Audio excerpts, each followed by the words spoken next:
Are you hosting a party? Wings are always a crowd pleaser and are a guaranteed hit for almost any gathering. Whether it's a game day, a family get-together, or just a casual hangout, wings are a classic dish that almost everyone loves. But chicken wings have problems. Often the meat is still tough or stringy, or the skin is squidgy and not crisp. If you really want to impress, you've got to cook them to perfection. And today, we're going to talk about how.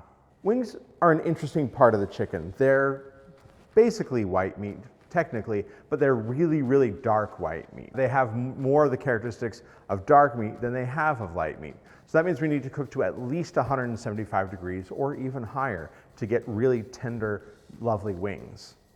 The classic way of cooking chicken wings is, of course, to just deep fry them. And while that works, it's kind of slow and inefficient. If you've got a big party, lots of people coming, cooking wings for 8 to 10 minutes per batch of 7 to 10 wings is really hard to do.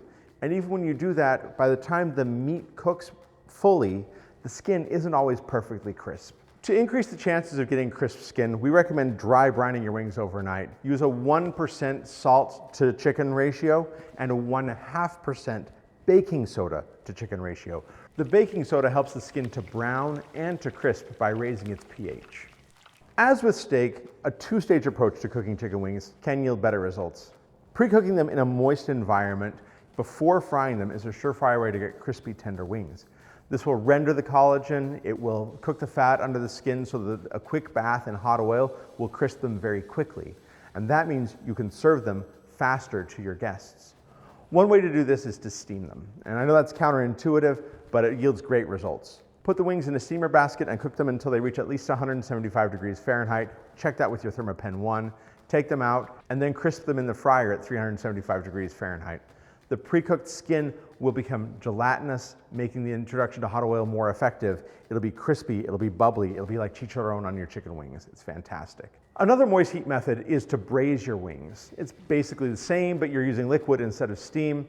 Any liquid is fine. Asian soy sauce, good chicken broth, or as we've done today, a beer braise with some onions in there, kind of like with bratwursts. Cook them gently until the meat is tender and cooked through. We used a square dot and 2 waterproof needle probes to watch the chicken as it cooks. A waterproof needle probe is a great choice for this because you're in really moist heat. In fact, our needle probes were laying in the liquid.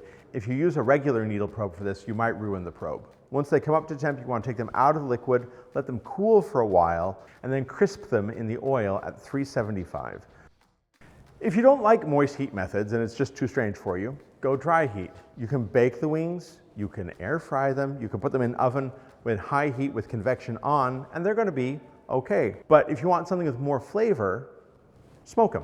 Use a leave-in probe thermometer like Signal's to monitor the wing temps. Take them out of the smoke when they get to 175 degrees Fahrenheit. This imparts a delicious smokiness, and it's just really good. Combine that with the dry brine we've already talked about, and the flavor is going to be incredible.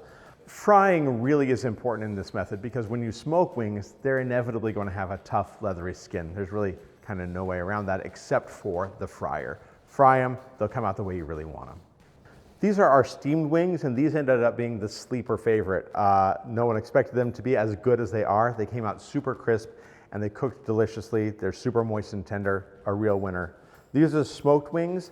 The skin is still just a hair tougher than we'd like it to be maybe, but maybe a little bit more time in the oil would fix that. Great flavor, delicious. Classic fried wings, hard to beat. We cooked these at 350, not at 375, until they're done, and they were exactly what you'd expect. And the beer braised wings came out darker than everything because all the sugars cooked onto the wings. It's this beautiful color. The flavor's incredible. No matter how you choose to cook your wings, just remember that temperature matters. Get a good thermometer and use it to make sure your wings get all the way up to 175 degrees Fahrenheit. Crisp them in hot oil, 375 for all the pre-cooked ones. Cook your classic wings at 350 and use thermometry to get you to where you want to be. Nothing works like ThermoWorks. Thanks for watching. Until next time, happy cooking.